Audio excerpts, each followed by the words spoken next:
Divorce. It's kind of common. At one point, chances were as high as 60% that a married couple would eventually split.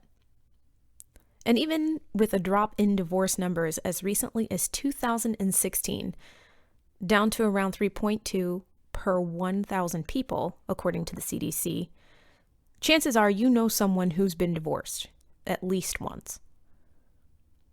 And if you didn't before, you do now. I've been divorced. I was engaged at 18, married at 22, divorced by 27. And to be honest, I probably wouldn't have stuck around that long even, were it not for the fact that I was taught that divorce was failure. Splitting up was giving up.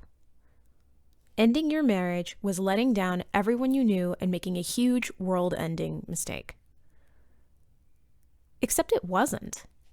It was the smartest decision for me by far, and as you can tell, it didn't kill me. There were hard parts, to be certain, but it wasn't anywhere near the end for me. In fact, it turned out to be a pretty awesome beginning. I had to figure out the hard way that divorce can be a right step and that it's far from failure. My guest this week sets out to change the stigma surrounding divorce too, and I think it's worth listening to. Whether you're going through a divorce now, have been through one before, or are thinking about one in the near future. My name is Ariana Bradford, and this is the NYAM Project Podcast.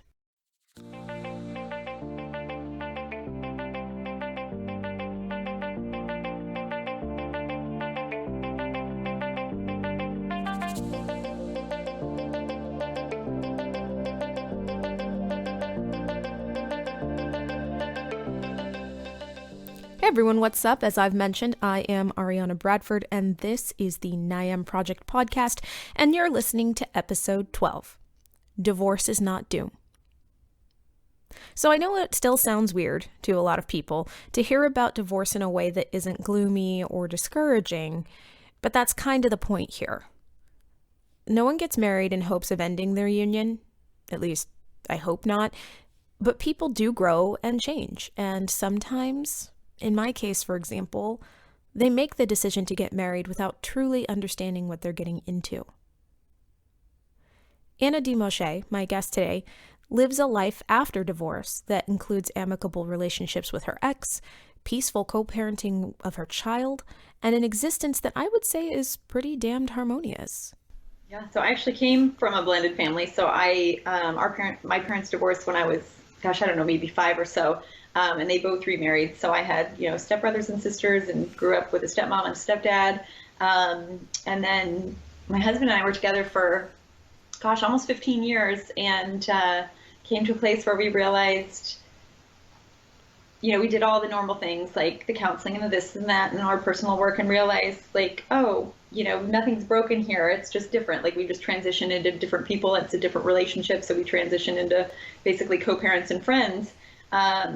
So we realized we were trying to fix something that wasn't really broken. It was just different. So we decided to go through a conscious uncoupling process, which was just a really peaceful way to move into a blended family. So we at the time had 3 foster boys, brothers, and then our daughter, who was probably right around 2.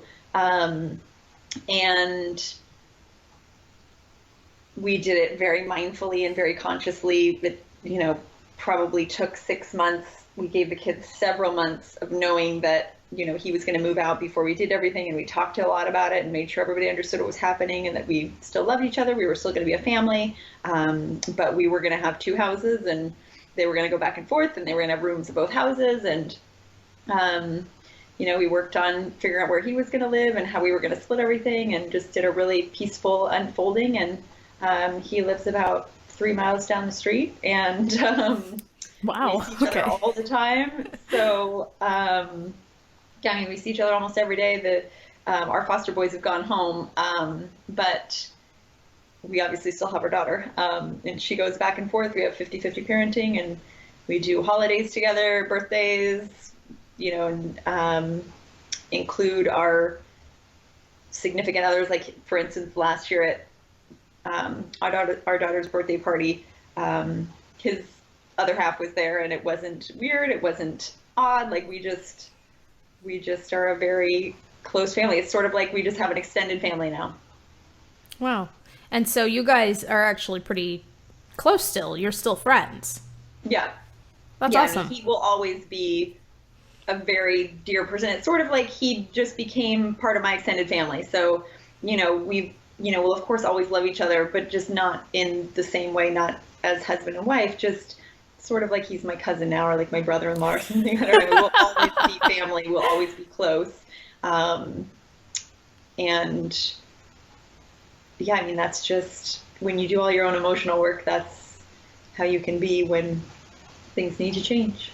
See, that's such an amazingly healthy way of looking at it. Like, how did you always have this kind of outlook on it, or did it take you a while to get to that?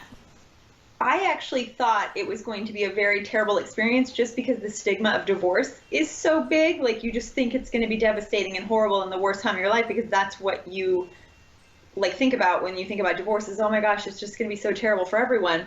So even though we were very, very peaceful, like, and that's the thing, like, we were never big fighters or whatever, but like over the last several years, I became a spiritual teacher and a love activist, and I did tons of personal work, and he's super laid back and did a lot of his own healing. And like when two people are willing to do their own work and not blame the other person, it causes a much different sort of breakup. Like that's how you do conscious uncoupling. When you take responsibility for everything and when you work through all your own emotions, realizing that anything that triggers you about them is really about you, and then you take responsibility for healing your old wounds, you can absolutely come to a place where it's like, hey, it sounds like we're kind of complete here. It looks like we're sort of in a different place. Like, let's move on to something else. And so, but even with that, I thought it was still going to be terrible because like, oh, divorce is terrible. Like that's what you just know it to be. Right. And so it was so interesting because it wasn't terrible. Of course it was sad. There was so much grieving to do just of, the life that you thought you were going to have and the life you thought your kids were going to have and just losing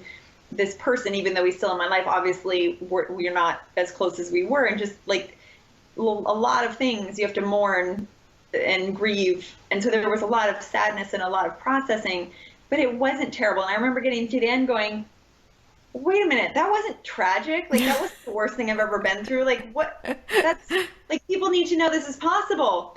And it's so crazy just how much of a stigma there is and like broken family and like, oh, the kids are going to be, like people staying together for their kids, even though they're miserable like that, because they just think it's going to be worse. Like that is not the way you need to live. Like that's not a lesson that you need to teach your children, is just to be miserable, because that doesn't help them. Divorce doesn't have to hurt children. Conflict hurts children. So if you can do your own personal work and you can do, what you need to do to find peace and to not blame and to not be fighting, then it can be absolutely peaceful and beautiful, and you can have that sort of gratitude for the life and the love that you shared, and it doesn't have to be terrible. So yeah, I came out of it going, wait a minute, that was not terrible. People need to know this is possible. Well, that's how you know you made the right decision, right? Right. Well, and that's how then I came into doing what I do now as a divorce consultant, because I'm like, nobody knows how to do this. Like, this is so crazy, because I was a financial advisor.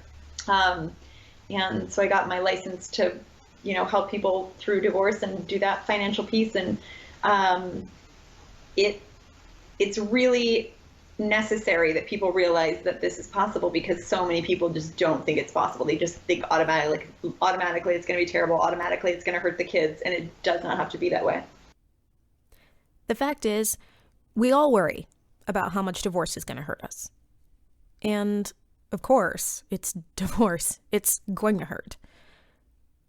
Even if you're happy to be finally done with your relationship, even if you've been literally saving every dollar you have to finally be free of that dead weight that you call a spouse, it's going to hurt on some level. But, according to Anna, the most important thing you can do is face this pain head on and do whatever internal work you need to do to accept it. And then, eventually, let it go. Well, I mean, it's just a matter of talking through it. Most of them have wounds that they need to kind of piece through. But it's just really about like talking about what's possible and talking about how divorce does not hurt children. Conflict hurts children. If you are peaceful. And even if your spouse is not, like, it only takes one secure attachment for a child to be able to thrive. And as long as you're willing to be that person, like, they will be okay. They will be able to recover. And so it's just a matter of like talking them through and making them realize, like, you're not alone. Like, obviously, like, look at how many hundreds of thousands of people are divorced. Like, it's a big club. But it's just a matter of talking through it and letting them realize, like, there are ways to do this so that it doesn't have to be terrible. And what's usually the first way that you suggest, like the very first thing they have to do to jump into that healing process or that not painful The first divorce? thing they need to do is figure out what pain is coming up for them. So like the reason divorce is so ugly most of the time is because people haven't done their work. Like, they're blaming the spouse, like, you should have done this, or you treated me terribly, or whatever, or he left me for another woman. Whatever it is, whatever pain is coming up and whatever story that is, it needs to be taken through and done the healing. So like, if your story is that, you got left and you're not good enough or you're replaceable or whatever, I guarantee there's a piece of you from childhood or another relationship or whatever that feels the same way. And like, it's compounded pain that nobody's ever dealt with. And so by far the most necessary thing is just doing your internal work. It's healing and, opening your heart to feel the pain and to sit and feel it instead of numb out with Facebook and alcohol and TV and whatever other people do. Like, to actually just sit and feel the pain and be with it and, love that wounded version of yourself. I mean, that's absolutely necessary to be able to move on and like let it go. The way to handle anything is your own alignment. Like, if you are not aligned, if you are not in touch with who you really are, which is peace and love, then you can't handle anything. It doesn't matter what it is. So if you haven't done your emotional work, you're blaming. So like, the people who blame back and forth and can't co-parent, it's because they're blaming the other spouse and they haven't healed their own wounds. So I don't care how crazy your spouse is. It doesn't matter. I don't care how horrible they were. You can find a place of peace if you will heal your own wounds. So the 100% absolute way that it has to happen is by doing your own emotional work. And like, I have so many people coming to me, but you don't know how crazy he is. I don't care how crazy he is. If you heal your wounds that is attracting that crazy, he will either not be crazy to you, because he'll still be crazy. He'll go be crazy to someone else. Like, he either won't be crazy to you, or it won't affect you, and it'll just slide right off your back because it's not about you anymore. So like, if you heal your own wounds, you can see anything else for what it really is, which is just a wounded person. Like, all people are who are out spewing pain and being crazy are wounded people. Mm-hmm. And you don't have to be involved in their crazy. Like, you don't have to join that party. No. So I mean, that's the biggest thing. Like, it's just literally the answer to everything is doing your own personal work, like your own healing work. Now, I was lucky enough that I had no children when I divorced, but I can imagine what the greatest fear in any divorce would be when children are involved. And that's, will it hurt my children?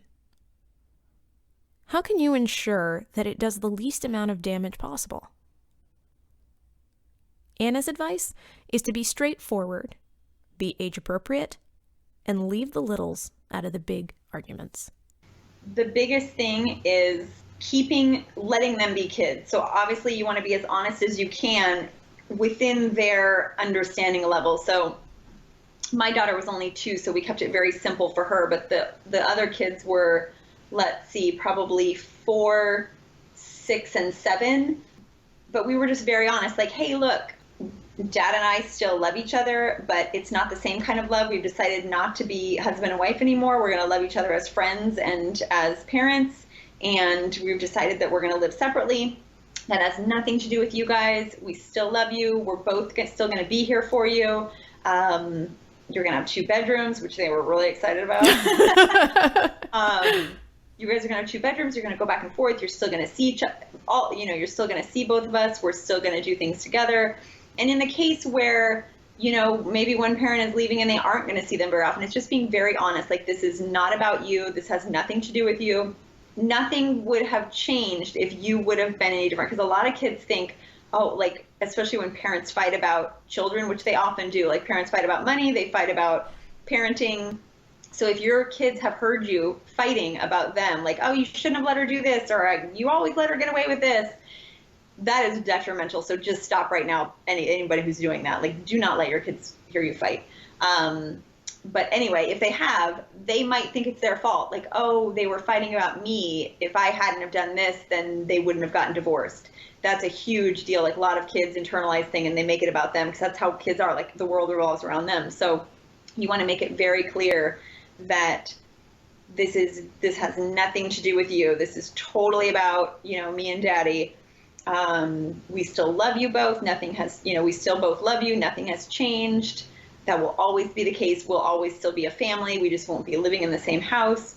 You just want to be as honest as you can with whatever age they are, and then literally leave everything else aside. So the most harmful thing to kids is the conflict. So hearing them, having them hear you bicker back and forth or like fight about drop off or pick up or like you were late or this or that, or talking to them about anything that's happening. Like, oh, your mom doesn't want me to see you. That is just heartbreaking for children when they start filling the kids' heads with something about the other parent. Don't ever talk about the other parent unless it's something positive. The kids should be kids. They should not have to deal with any of the back and forth. Even if it's a terrible high conflict divorce, you need to leave the kids out of it. You get whatever help you need to leave the kids out of it because that is what will hurt them. In all honesty, you guys, had I listened to my internal voice, I wouldn't have wound up married as young as I did. That's just the truth. That internal work that Anna is talking about is very hard to do because sometimes it's going to unveil truths that you might not want to hear. On the other hand, it can help you to make the hard decisions with the least amount of anguish. The most important thing, the thing that I can attest to according to even my own experience, is you have to be open to recognizing when it might be time to explore those questions further. For an example, look no further than Anna's description of when she knew it was time to walk away herself. Yeah, so, I think it's one of those things where, like, if you're not in a super aligned relationship, like, you think about it a lot, but the problem was, like, 5 years ago, we would have gotten divorced, and I would have called in the same person or the same situation because I hadn't done my internal work. Like, I was blaming him for stuff. Like, maybe not 5 years ago, maybe like 10 years ago, because I had started this path more than 5 years ago as far as like my spiritual journey and like realizing it really was all about me. But like if you're not in a healthy place and you're blaming your spouse, you got to do more work. Like find a therapist, find a healer, find a counselor, find a shaman, whatever resonates with you. Do your internal work, because if you are blaming them and if you have issues that you think are their fault, you will call in exactly the same person in a different, like it will be that you'll marry somebody else exactly the same. Like, so don't do the work now because you're already married. Like, so because sometimes that saves the relationship. Like, so do your personal work. When you've done your personal healing work, you get to a place where it's just like, oh, you know what? Because like, and that's the thing. So like we were both doing our own internal work and we were doing the stuff like, oh, let's have date night, let's do this and let's do that. And like, we just realized like, it just became clear like, oh, you know what? We keep trying to fix this and it isn't broken. Like it was just sort of a natural progression. But like years and years ago, I thought, oh my gosh, I don't want to be with him. I want to get divorced. That would have been stupid because it was my work that needed to be done. Like, and I would have just married somebody else and then had the same problem and been like, oh, all these guys are the same. It was something that I was, being presented with because it was my wounds that needed to be healed. So, it's really about once you do your work and get to an aligned place, it just becomes clear. It wasn't like a big sign like, oh my gosh, this shouldn't be. It just was sort of like an evolution of, oh, you know what? Things are different. Like we're really just friends and co-parents now. Let's do that. So once you basically came to grips with yourself, that was what made everything else clear for you. Yeah. And what you do is connected to divorce is actually pretty amazing. Do you mind going into a bit more about what that is? Yeah, so I was in financial services for over a decade, and then I became a spiritual teacher and was a foster mom for years. And so after I went through the divorce, I realized, like, God, how does anyone do this? And I realized they don't. They hire lawyers and they fight, and it's really terrible, and there's no holistic way to go through it. Like nobody knows where to start and they don't know where to go. And so our foster boys went home and I thought, gosh, what am I going to do with myself? Like I need to go back to work. I don't know what I want to do, but I didn't want to go back into finance. And our friend was like, hey, have you heard about the CDFA license? So it's a certified divorce financial analyst. And I had all the experience necessary because I had been in finance for so long. And so I went and got that license, and I thought, oh my gosh, this is so perfect, because I'm also a spiritual teacher. So I basically combined all of the things that I had been doing for the last, 15 years, and I help people go through the entire process, and do financial, logistical, emotional guidance. So whether you're a couple just thinking about divorce and you're trying to figure out, like, is this a line for us? How can we afford it? Where would we live? All the way through, like, actually going through and dividing assets. Like, can we keep the house? Should we sell it and buy 2 new houses? Should we rent? Like, what can we afford? What's our new budget going to be? How do we figure out the co-parenting plan? And then all the way to, the aftermath of, oh my gosh, I can't move on. Like, I'm still really hurt from this. Like, I have some clients who find me after divorce and they're like, I feel, I can't move on. I need help healing. So it's anything from, like, before divorce, during divorce, and after divorce, anything from, the financial aspect of, I don't know how we're going to split all this stuff, or I don't know where we're going to live. I don't know how to, figure out the co-parenting schedule, or it's not working, like we're not agreeing, to, I just need help moving on and healing. All of that. Which is a lot. Actually, I think the way you put it to me when we first met was that you handled it holistically, which I really liked, because it is just such a big, fragmented process. Even when you don't have children, even when you don't own property together, there's just so much that's involved, not just the financial portion, but, like you said, the emotional portion, the personal portion, because you almost kind of feel like you have to start splitting up everything. You have to split up friends, you have to split up pets, you have to split up, everything. And so, I think that's amazing to have that, to help people out with that. Now, I'm well aware that not everybody's divorce is going to go this way. There are many different people in the world, many different kinds of relationships, and therefore many different ways that those relationships can end. But no matter the relationship, when all is said and done, divorce is a big change. That's all it is.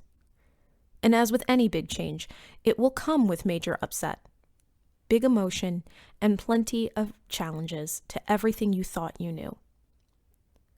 But it doesn't have to be the end of the world. It doesn't mean failure. It's the end of a relationship, yes, and a family as you knew it, sure. But it can be the start of a friendship and or a life that enriches you in ways you never thought you'd experience. You just have to be ready to forge ahead with your mind and your heart open. To find out more about Anna, you can visit her website at annademouchet.com. That's A-N-N-A, last name spelled D as in Delta, E as in Echo, M as in Mike, O-U, C as in Charlie, H as in Hotel, E as in Echo, T as in Tango.com. Or you can find her on Facebook or Instagram under those names as well. If you don't feel like spelling that out, links are also in the show notes. The NYAM Project podcast is written, produced, and edited by me, Ariana Bradford. You can find out more about us at wearenyam.com or on social media under the name The NYAM Project. Thank you to Anna for giving us some of her time and expertise for this episode, and I'll see you next time.